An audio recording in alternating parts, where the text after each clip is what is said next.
The video arrived on Earth within hours. It spread across every news channel, every social media platform, every government office. People could not stop watching it.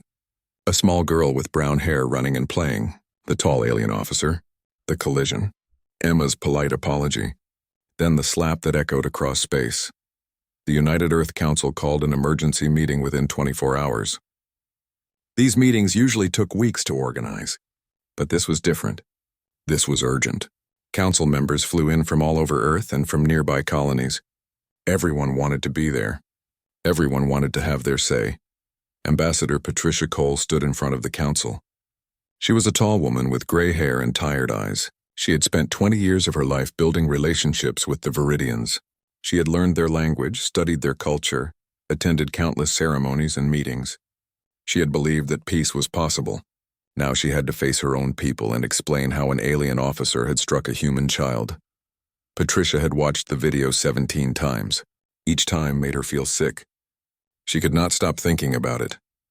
The sound of the slap, Emma's face when she realized what had happened, the way she had cried.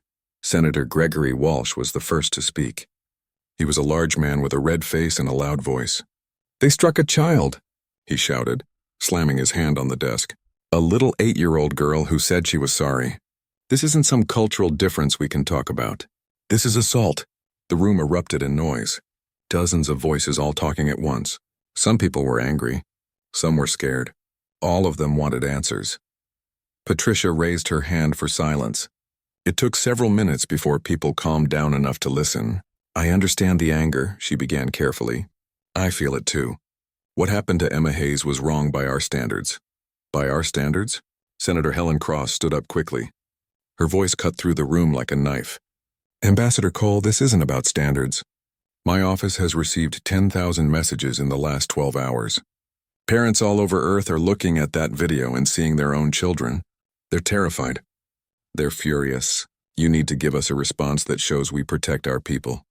Patricia knew what was coming. All her careful work, all her patient diplomacy, none of it mattered anymore. The video had changed everything. People had seen a simple truth. The Viridians did not see human children as precious. They saw them as small beings who needed to be corrected and controlled. "I will contact the Viridian High Command," Patricia said quietly. "I will demand a response." But the Viridian response made everything worse. The High Command sent an official statement 6 hours later. Patricia read it 3 times, hoping she had misunderstood. But no, the words were clear. Security Officer Zekthar acted within established guidelines. The juvenile human violated station protocols. The matter is closed. No apology. No acknowledgement of wrongdoing. No understanding that they had hurt a child. The Viridians truly believed they had done nothing wrong. Patricia sent the statement to the council. She watched as they read it. She saw their faces change from hope to disbelief to rage. The United Earth Council worked through the night. Diplomats, military leaders, senators, and representatives from every major colony attended. They argued and debated. Some wanted war. Some wanted economic sanctions. Some wanted to simply cut all ties with the Viridians immediately. By dawn, they had reached a decision. It was unanimous. Every single member of the council voted the same way. That never happened. But this time it did. Ambassador Patricia Cole sent the official message to the Viridian High Command herself. Her hands were steady as she typed. The message was simple and clear. The United Earth Council demanded 3 things. First, Security Officer Zekthar would be removed from duty immediately and would face justice in a human court for assaulting a child. Second, the Viridian Empire would issue a formal public apology to Emma Hayes, her family, and all of humanity. Third, new protocols would be established immediately to protect human children in all shared spaces. These protocols would recognize human standards, not Viridian ones. If the Viridian Empire did not agree to all 3 demands within 48 hours, humanity would withdraw from all joint operations, all shared territories, and all cooperative agreements, everything gone. The response came back in 6 hours. It was even shorter than the first message. The demands are rejected. They represent an unacceptable interference with Viridian sovereignty. Officer Zekthar acted appropriately according to Viridian law. The human reaction is emotional and disproportionate. We suggest humans teach their young proper discipline if they wish to be taken seriously in galactic affairs. Patricia read the message alone in her office.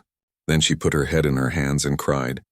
Not for herself, for all the work that was about to be destroyed, for all the hope that was about to die, but she also felt something else. Anger. Pure, hot anger. The Viridians had dismissed humanity's pain as emotional. They had insulted human parenting. They had suggested that an 8-year-old child deserved to be hit. She dried her eyes and stood up. She walked to the council chambers and delivered the Viridian response. Then she said 6 words that would change the galaxy. Initiate full withdrawal. Effective immediately. On Harmony Ridge, Richard Hayes had already made his decision. So had every other human family on the station. They had held meetings in their homes, in the corridors, in the school. Everyone agreed. They were leaving. All of them. Richard found Emma in her room, playing quietly with her toys. The bruise on her face was darker now, purple and blue and yellow spreading across her cheek. She looked up when he entered. Are we going home, Daddy? She asked softly. Yes, baby, Richard said, kneeling beside her. We're going home. Because of what happened to me? Emma's eyes were very serious. Richard took her small hands in his. Because you deserve to feel safe. Every child deserves to feel safe. And we can't trust the Viridians to keep you safe anymore. Emma thought about this. Are all the other kids leaving too? Yes, all the human families are leaving. What about my Viridian classmates? Will I see them again? Richard felt his heart break a little. His daughter was worried about her alien friends even after what had happened. I don't know, Emma, maybe someday. But not for a while. The evacuation began that night. It was organized and systematic. Humans were good at planning. They had been planning colonies and stations for decades. Now they planned an exit. Ships arrived from Earth and nearby human colonies.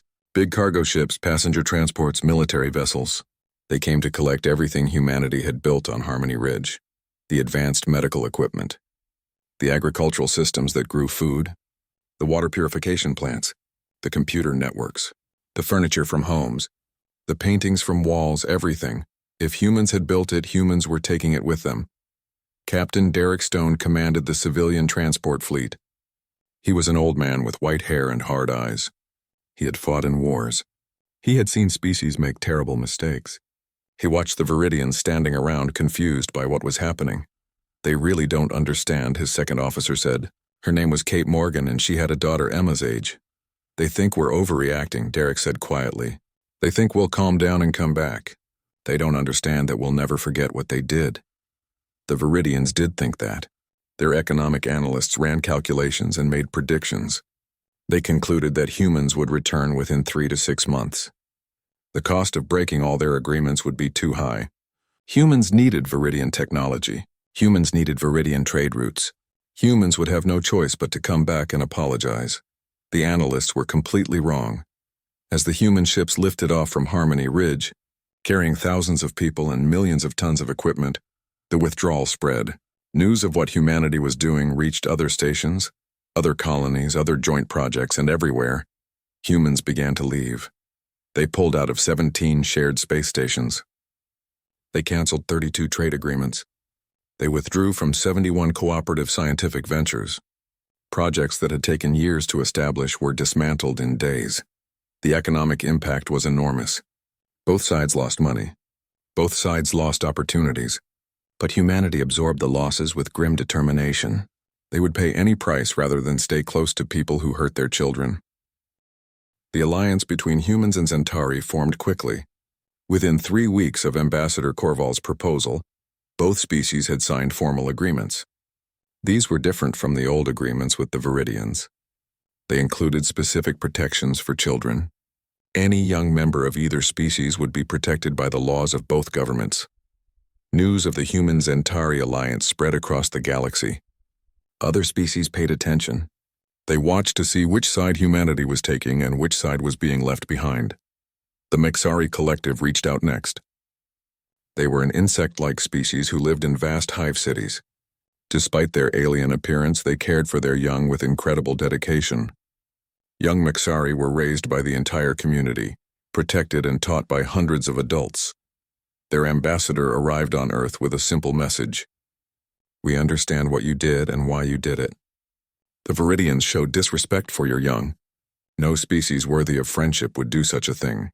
Then came the Tholan Republic, a reptilian species with strong family bonds.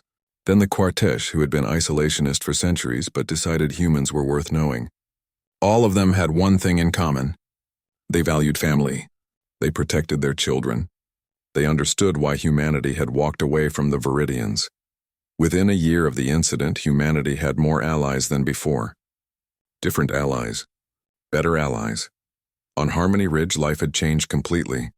The station that had once buzzed with human activity was quieter now. The Viridians had full control, which is what they had wanted, but somehow it felt wrong. Security Officer Zekthar still worked on the station. His superiors had seen no reason to remove him. He had followed protocol. He had done his duty. The fact that humans had overreacted was not his fault, they said, but Zekthar's career had stopped moving forward. No promotions came, no special assignments. He remained a basic security officer, walking the same patrols day after day. Sometimes late at night when the station was quiet, he would walk through the central plaza, the place where it had happened. The fountains still ran. The floors were still clean and polished, but there were no children playing. No laughter echoing off the walls. The human sections of the station remained empty. Dark corridors and silent apartments. The school had closed. The human teachers had left. The Viridian children who had studied alongside humans now learned in a different building, taught only by Viridians. Zekthar told himself he did not miss the humans. He had done his duty. They had been the ones who could not accept proper discipline. Their absence was their choice, their failure. But on quiet nights, the empty plaza bothered him in ways he could not name or explain. Something was missing from the station. Something more than just people. Back on Earth, Emma Hayes was trying to live a normal life. She was 9 years old now. The bruise had healed completely within 3 weeks, but other things took longer to heal.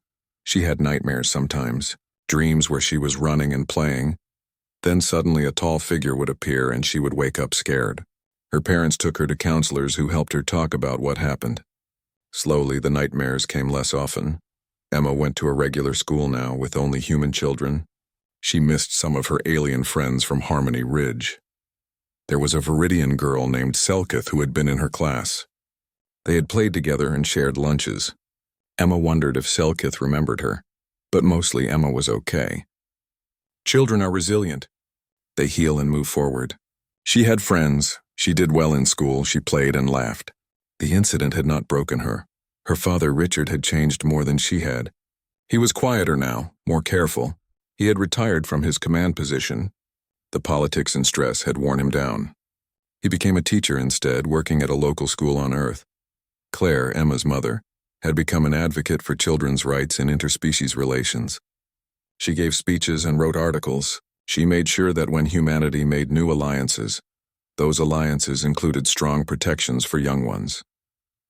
2 years after the slap heard across the galaxy, the Viridian Empire finally had to face reality. The Krell Dominion had become bolder. What had started as small raids had grown into coordinated attacks. The Krell wanted territory and they sensed weakness.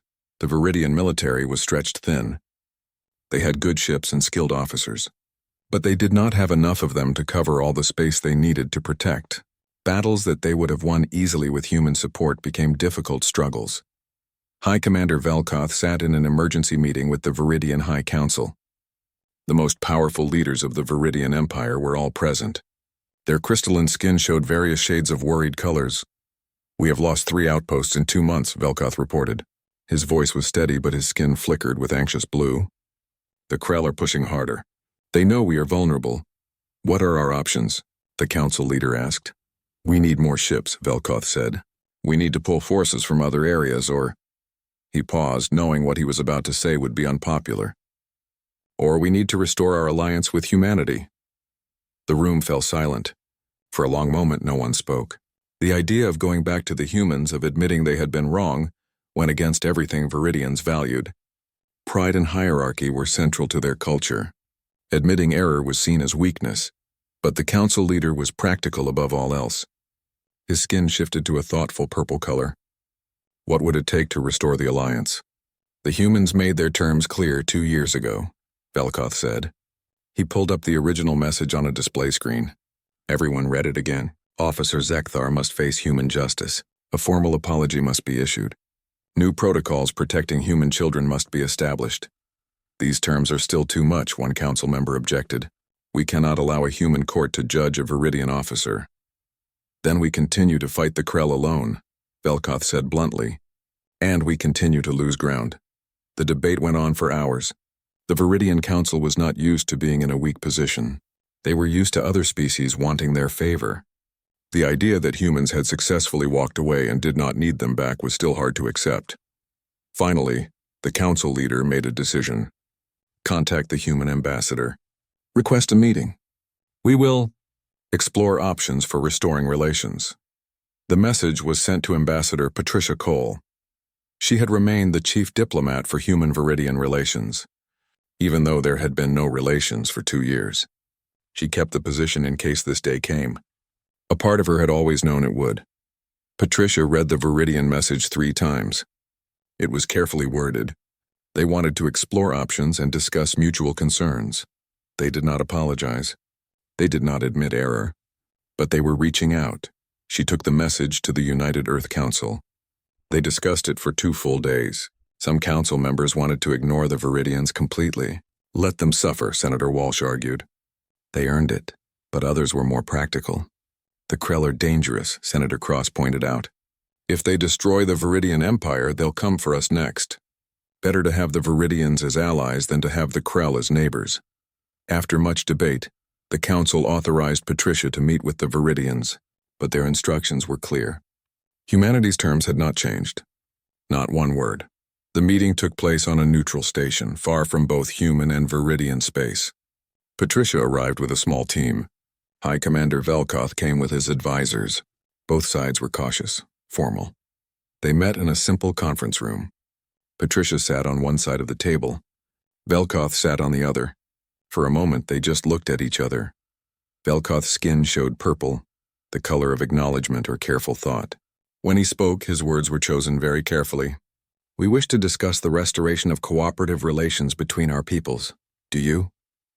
Patricia said coolly. She had learned in 20-plus years of diplomacy how to keep her face neutral. And has your position changed regarding Security Officer Zekthar's actions? This was the crucial question. Everything depended on how Velkoth answered.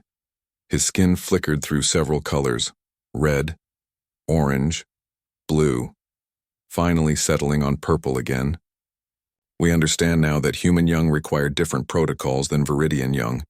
Officer Zekthar's actions, while consistent with Viridian discipline methods, were inappropriate for a human juvenile. Patricia leaned forward. Her voice was firm. A child. Emma Hayes is a child. Use that word, another pause. Velkoth's translator processed the word, giving it emphasis and weight. A child, he repeated. The word sounded strange in his voice, but he said it. Patricia pulled out a document. She slid it across the table. These are humanity's terms. They have not changed in 2 years. Officer Zekthar faces human justice for assault of a minor. The Viridian Empire issues a formal public apology. New protocols are established recognizing human standards for treatment of children in all shared spaces. She looked directly at Velkoth. And one more thing. The Viridian Empire must acknowledge this was not just a cultural misunderstanding. It was a violation of basic decency. You hurt a child. You must acknowledge that. Harmony Ridge was a space station that floated on the edge of human territory. It was big, shiny, and full of hope. More than 3,000 people lived there. Most of them were families who had come to build a better future with Earth's new alien neighbors, the Viridians. Commander Richard Hayes was in charge of all the humans on the station. He was a good man with kind eyes and a steady voice. He believed that humans and Viridians could live together in peace. His daughter Emma was 8 years old. She had brown hair, bright eyes, and a smile that could light up a room. Emma went to a special school on the station where human children and Viridian children learned together. The Viridians were tall aliens with skin that looked like crystal. Their skin changed colors depending on how they felt. They were proud and serious. They believed in order and rules above everything else. To them, children were not meant to be hugged and played with. Children were meant to be taught strict discipline from the moment they were born. When Viridians looked at human parents laughing and playing with their kids, They thought humans were too soft and careless. The day that changed everything started like any normal day. Emma was playing in the central plaza with her friend Lucas Bennett. Lucas was 7 years old with red hair and freckles. The two children were running around the fountains, laughing and chasing each other. Their voices echoed off the smooth metal walls of the station. Other people walked through the plaza, some human and some alien, all going about their daily business. A Viridian security officer named Zekthar was walking through the plaza. He was very tall, almost 7 feet, and his crystalline skin was flickering orange. In Viridian culture, orange meant annoyance or irritation. He walked with stiff, formal steps, his 4-fingered hands clasped behind his back. He was on patrol, watching everything with sharp eyes. Emma was running fast, not looking where she was going. She was too focused on catching Lucas. Her small feet slapped against the smooth floor. She had an ice cream cone in one hand, strawberry flavored, her favorite. Lucas was just ahead of her, laughing and looking back over his shoulder. Then it happened. Emma ran right into Zekthar. She bounced off his leg and stumbled backward. The ice cream fell from her hand and splattered on the clean floor, pink and white spreading across the tiles. Emma looked up and up at the tall alien officer standing over her. Her eyes went wide with surprise. She remembered what her father had taught her about being polite to everyone on the station. She swallowed hard and said in her small voice, "I'm sorry, sir. I didn't see you." Zekthar's skin flashed bright red. In Viridian culture, red meant anger, or the need for immediate action. He looked down at the small human child. To him, she had shown disrespect and carelessness. In Viridian society, when young ones made mistakes, they were corrected immediately and firmly. It did not matter if they were small. Rules were rules. Before anyone could move or speak, Zekthar raised his hand high. His 4 fingers came together in a flat shape. Then he brought his hand down hard across Emma's face. The sound of the slap echoed through the entire plaza like a crack of thunder. Everything seemed to stop. People froze in place. Conversations died mid-sentence. Even the water in the fountain seemed to fall more quietly. Emma fell to the ground. A bright red mark appeared on her left cheek, standing out against her pale skin. For a long moment, she just sat there on the floor, too shocked to move. Her eyes were very wide. She touched her cheek with one small hand. Then she began to cry. Not quiet tears, but loud, scared sobbing. She was hurt and frightened and confused about what had just happened. Lucas started screaming, "Help! Somebody help!" He hit Emma. His young voice was high and panicked. He ran to his friend but was afraid to touch her, afraid he might hurt her more. People started running from all directions. Human civilians came first, their faces showing shock and anger. A woman dropped her bag and ran to Emma. A man started shouting at Zekthar. Within seconds, more people arrived. The crowd grew larger and louder. Then Richard Hayes came running into the plaza. Someone had called him on the communication system. When he saw his daughter on the ground crying and holding her face, something broke inside him. He pushed through the crowd and dropped to his knees beside Emma. He picked her up very gently, holding her against his chest. She buried her face in his shoulder, still crying. Richard looked up at Zekthar. His face had gone very pale except for 2 spots of red on his cheeks. His hands were shaking as he held his daughter. When he spoke, his voice was quiet but filled with an anger that made people step back. "What have you done?" Richard asked. Zekthar stood straight and tall. His skin had turned a calm blue now. His translator device, attached to his uniform, spoke in a flat, emotionless voice. The juvenile showed disrespect and recklessness. Correction was administered according to protocol. Richard stared at him. "She's a child," he said slowly. Each word was careful and controlled. "She's 8 years old. Age is irrelevant to discipline," Zekthar replied. His head tilted slightly to one side, genuinely confused by the human's reaction. The young one violated proper conduct. Correction was necessary. By now, more security had arrived, both human and Viridian. The station's cameras had recorded everything. The footage was already being saved to the main computer system. Within an hour, that footage would be sent to Earth. Within 6 hours, every human colony in space would see it. A tall alien officer striking a small crying human child would become the image that everyone remembered. Richard stood up slowly, still holding Emma. She had stopped crying so loudly but was still making small, hurt sounds against his shoulder. He looked around at all the faces watching him. Human faces showed anger and shock. Viridian faces showed confusion. They truly did not understand what the problem was. "This isn't over," Richard said quietly. Then he carried his daughter to the medical center. The other humans in the plaza stayed behind, surrounding Zekthar and the other Viridian officers. No one was violent. No one raised a hand, but the message was clear in their eyes and in the way they stood. Something had broken that could not be easily fixed.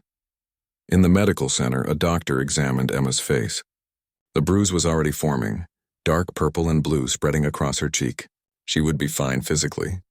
The mark would heal in a week or two, but something else had been damaged that day. Trust had been shattered. Safety had been violated. Word spread through the station like wildfire. Every human parent heard what had happened. They looked at their own children and imagined them in Emma's place. They felt the same anger that Richard felt. They made phone calls and sent messages to Earth, to family, to friends, to anyone who would listen. The careful peace that had taken 15 years to build began to crack and crumble. All because of one slap, one moment of violence against a child, one failure to understand that some things are unforgivable. The day had started with laughter and ice cream. It ended with tears and the beginning of something that would change the galaxy forever. The Long March Home was what people called it later. Over 3,000 humans left Harmony Ridge in the span of 2 weeks. They took their belongings, their technology, and their hope for peace with them. The station that had once been full of laughter and mixed voices became quiet and empty in the human sections. Captain Derek Stone stood on the bridge of his transport ship, watching through the windows as the last cargo containers were loaded. Each container held pieces of human life, furniture from apartments, equipment from laboratories, toys from the school. Even the plants from the gardens were carefully packed and taken away. "Last shuttle is boarding now, sir," Lieutenant Kate Morgan reported. She looked tired. They had all been working around the clock for days. Derek nodded. "Any problems?" "Some Viridian officials tried to stop us from taking the water purification system. They said it was joint property. Commander Hayes showed them the original contracts. We built it. We're taking it." "Good." Derek allowed himself a small, bitter smile. "Let them see what they've lost." The final shuttle lifted off. Derek gave the order for the fleet to depart. 23 ships, from small personnel transports to massive cargo haulers, began moving away from Harmony Ridge. As they left, Derek looked back at the station one last time. Light still glowed in the Viridian sections, but the human areas were dark. On Earth, the withdrawal expanded every day. Admiral Frank Bennett commanded the Third Fleet, Earth's main military force in the frontier sectors. He was Lucas's grandfather, the boy who had been with Emma when she was hit. Frank had watched that video more times than he could count. Each time he felt rage burning in his chest. He received new orders from Earth Command. All human military vessels were to avoid Viridian space unless absolutely necessary. All joint military exercises were canceled. All cooperative defense agreements were suspended. The alliance that had protected both humans and Viridians from hostile neighbors was over, Admiral, his intelligence officer said during a staff meeting. Her name was Commander Lisa Park. She was young but smart. "Our analysts believe the Viridians expect economic pressure to bring us back within 6 months. They think we need them." "Do they?" Frank's voice was cold and hard. "Yes, sir. They believe we're acting on emotion and that logic will eventually prevail." Frank stood up and walked to the large window of his office. Outside, human ships moved in perfect formation. "They don't understand us at all," he said quietly. "They laid hands on a human child, a little girl who said she was sorry, and they think we'll forget that for money or technology or convenience." "They're wrong, aren't they, sir?" Lisa asked. Frank turned back to her. "You're damn right they're wrong. My grandson still has nightmares about watching his friend get hit. He wakes up crying asking if Emma is okay. That's what the Viridians did. They hurt our children, and they hurt the children who witnessed it. We don't forgive that. We don't forget that, and we certainly don't reward it." The military withdrawal was swift and complete. Human ships that had patrolled shared borders for years returned to human space. Bases that had been jointly operated were evacuated. The Viridians found themselves suddenly responsible for protecting vast areas of space that humans had helped guard. On Earth itself, something unexpected began happening. The incident united humanity in a way that political leaders had tried and failed to achieve for decades. Colonies that had been talking about independence suddenly recommitted to the United Earth Council. People who had never cared about politics watched the video of Emma Hayes and felt connected to every other human in the galaxy. Military recruitment went up by 40%. Young men and women signed up to serve. When asked why, many gave the same answer. They wanted to be part of something that protected human children.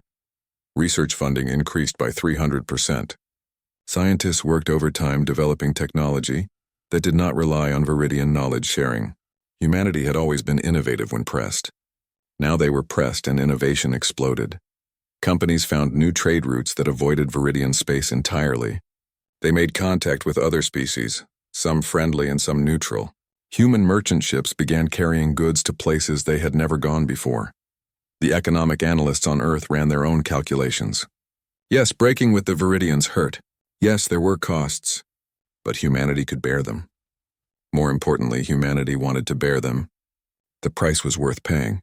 Emma Hayes became famous. Her face was everywhere.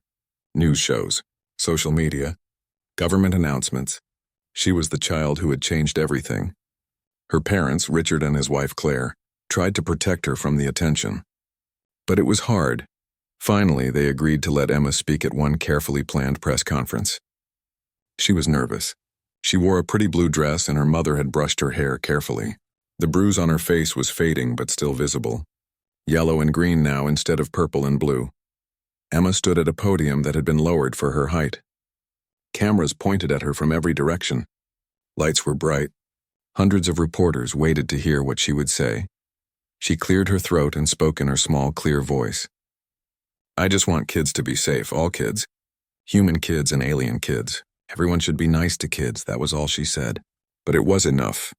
The video of her speech went viral within hours. It was played on news channels across human space and beyond. A small 8-year-old girl with a bruised face asking for safety and kindness. The message was clear. This was why humanity had withdrawn. Not for politics, not for economics, for her, for all the children like her. 6 months after the slap, the situation had changed completely. The Viridian Empire was struggling. Their economic models had been catastrophically wrong. Humans had not come back. They showed no signs of coming back. Instead, humanity was thriving. High Commander Velkoth was the leader of the Viridian military forces. He stood in his office looking at report after report of bad news. His crystalline skin flickered between colors too fast to read. Blue anxiety, orange frustration, red anger. The loss of human technology sharing had been bad. Humans had clever ideas and innovative solutions. Without them, Viridian projects were moving slower. The loss of human trade networks had been worse. Humans had connections with many species. They were good at making friends and deals. Without human merchants, Viridian goods were harder to sell. But the loss of human military cooperation was becoming catastrophic. The Krell Dominion was an aggressive species from the far borders. For years, the Human-Viridian Alliance had kept the Krell contained. Human ships patrolled one side of Krell space. Viridian ships patrolled the other. Together they made a wall that the Krell could not break through, but now the human ships were gone. The wall had a huge gap in it, and the Krell were testing that gap. Another raid, Velkoth's second officer reported. His name was Subcommander Korath. 3 Krell ships attacked a mining outpost. We drove them off, but we took heavy damage. Where were our reinforcements? Velkoth demanded. Protecting the Zentari border, sir. We don't have enough ships to cover all the sectors that the humans used to patrol. Velkoth's skin flashed bright red. We should demand the humans honor their treaty obligations. Korath hesitated. On what grounds, High Commander? We declared their ultimatum an affront to our sovereignty. We said the matter of Officer Zekthar was closed. How can we now claim they owe us anything? Velkoth had no answer. The truth was settling in, cold and heavy. The Viridians had made a terrible mistake. They had treated the human reaction as temporary emotion. They had failed to understand how deeply humans felt about protecting their young. Meanwhile, humanity was making new friends. The Zentari were a species that humans had once fought a war against, decades earlier. The war had ended with a peace treaty and mutual respect. The Zentari were mammalian, covered in fur with large eyes and sharp teeth. They looked fierce, but they loved their children deeply. Ambassador Korval was the Zentari representative to Earth. He was old, with silver fur and wise eyes. He requested a meeting with the United Earth Council. When he was granted an audience, he spoke in his growling but kind voice. "We Centauri made war with humans once," Corval said. "It was a terrible war. Many died on both sides, but we learned something important. We learned that humans fight hardest when protecting their own, especially their young. The Viridians have learned nothing from your species. They see your love for children as weakness. We Centauri see it as strength." He paused and looked around the council chamber. "We propose a new alliance, built on mutual respect, built on the understanding that children, human and Centauri both, are precious and must be protected." The council voted unanimously to accept. Velkoth looked at the document for a long time. His skin cycled through colors, showing the internal struggle he was experiencing. These terms were harsh. They were designed to hurt Viridian pride, but refusing them meant continued isolation and the growing threat of the Krell. "I will present these terms to the High Council," he said finally. His voice was quiet, almost defeated. "You have 1 week," Patricia said. Then she stood and left the room. The Viridian High Council debated for 6 days straight. Arguments raged back and forth. Some council members wanted to refuse on principle. Others pointed out that principles would not stop Krell warships. The Empire was at a crossroads. Pride or survival. On the 7th day they voted. It was not unanimous, but it was enough. The Viridian Empire would accept humanity's terms. 3 months later, Security Officer Zekthar stood in a human courtroom on Earth. It was the first time a Viridian had ever faced human justice. The courtroom was packed with observers. News cameras recorded everything. People around the galaxy watched. Zekthar stood tall, his crystalline skin a dull gray color. He did not understand most of what was happening. To him, he had followed correct procedure. But he was smart enough to know that his empire needed this trial to happen. The trial lasted 3 days. Evidence was presented. The video was played again and again. Witnesses testified. Richard Hayes spoke about finding his daughter crying on the floor. Emma herself did not have to testify. The court agreed she had been through enough. In the end, Zekthar was found guilty of assault of a minor. The sentence was unusual. Instead of prison, he was assigned to community service at a human children's hospital. He would spend 2 years working there, learning what it meant to care for young ones instead of just disciplining them. The Viridian government issued their apology on the same day the verdict was announced. It was broadcast across all channels. The council leader himself spoke, his skin showing colors of regret and acknowledgement. The Viridian Empire acknowledges that Security Officer Zekthar's actions caused harm to the human child Emma Hayes. We acknowledge that our understanding of proper treatment of human young was insufficient. We acknowledge that this was not merely a cultural difference, but a violation of the basic decency that should exist between civilized peoples. We apologize to Emma Hayes, to her family, and to all humanity. The words were difficult for them to say, but they said them. Clearly and officially, Emma watched the apology with her parents in their living room. She was 10 years old now, taller, older, but still the same girl who had loved ice cream and playing with friends. "Do you forgive them?" her mother asked gently. Emma thought about it carefully. "I think so. It still makes me sad when I think about what happened, but they said they were sorry. That matters." Richard put his arm around his daughter. "You're wise beyond your years, sweetie. What happens now?" Emma asked. "Now we try again. We build something new, something better." And that is what they did. The new alliance between humans and Viridians was rebuilt carefully. It was not the same as before. There was less trust, more caution, but it existed. New protocols were established. In any shared space, human children would be treated according to human standards. Viridian officers went through extensive training. They learned about human development, human parenting, human values. It was not easy for them, but they learned. Zekthar served his 2 years at the children's hospital. At first, he hated every moment. The noise, the chaos, the emotions. Human children cried and laughed and ran around. It was everything Viridian discipline was meant to prevent. But slowly, something changed in him. He watched the human doctors and nurses. He saw how they comforted scared children, how they celebrated when a sick child got better, how they treated even the smallest humans with gentleness and respect. One day, a little girl around Emma's age came into the hospital. She had broken her arm and was crying from pain and fear. Zekthar was assisting the doctor. Without thinking, he knelt down to the girl's level and spoke softly. "The doctors here are very good. They will help you. You are safe." The girl looked at him with wide eyes. She had probably never seen a Viridian up close. His crystalline skin was strange and frightening, but his voice was kind.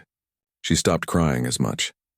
After the girl's arm was set and she was resting, the supervising doctor approached Zekthar. "That was good.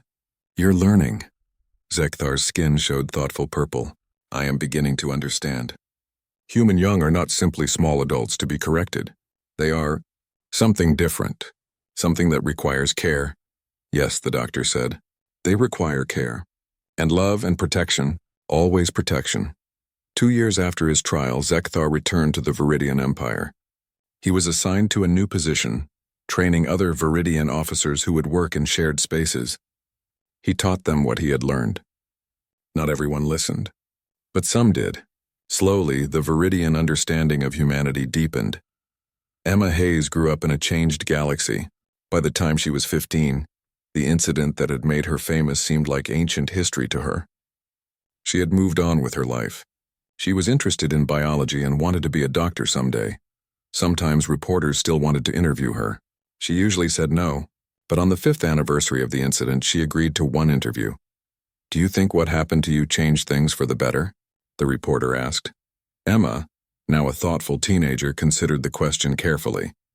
"I think it was terrible. I wish it had never happened. But yes, things changed. People pay more attention now to how children are treated. Not just human children, all children. The new alliances we have, they all include protections for young ones. So maybe something good came from something bad.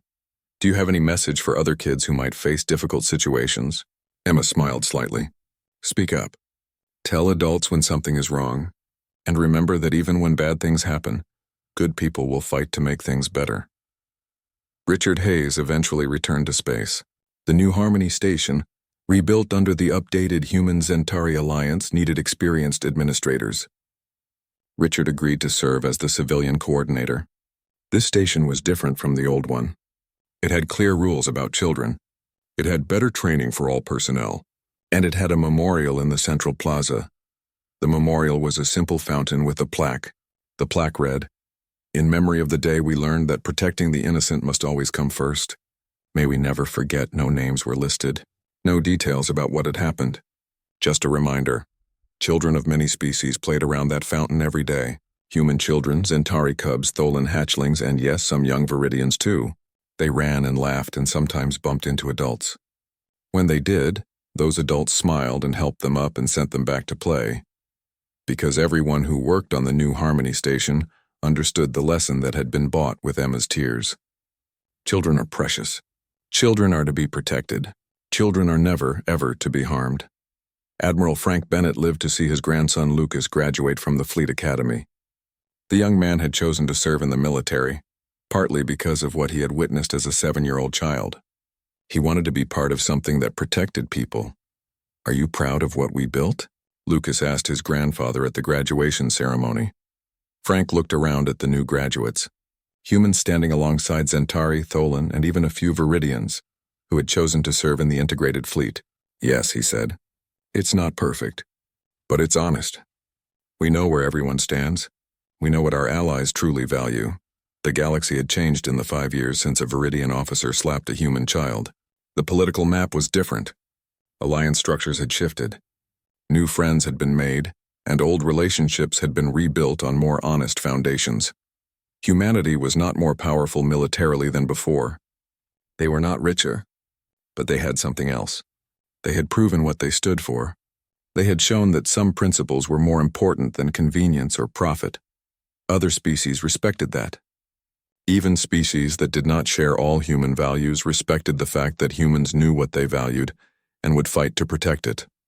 The Viridian Empire remained an ally, though a more distant one than before. The relationship was professional rather than warm. Both sides understood each other better now. The Viridians knew that humans would never compromise on the safety of their young. Humans knew that Viridians found this difficult to understand but would respect it anyway. It was not friendship, but it was functional. And in the complex politics of galactic civilization, functional was often enough. Emma Hayes finished high school and went to university to study medicine. She wanted to be a pediatrician, a doctor for children. When people asked her why, she gave a simple answer. I want kids to be healthy and safe. All kids, everywhere. She rarely thought about the day she had been struck. The physical pain had lasted a few weeks. The emotional impact had taken longer to heal, but eventually did. She was not defined by what had happened to her. She was defined by who she chose to become. But she carried one thing with her always, a tiny scar barely visible on her left cheek. Most people never noticed it. But it was there. A reminder of the day the galaxy changed because one little girl said she was sorry and was hit for it. And because humanity decided that some things are unforgivable.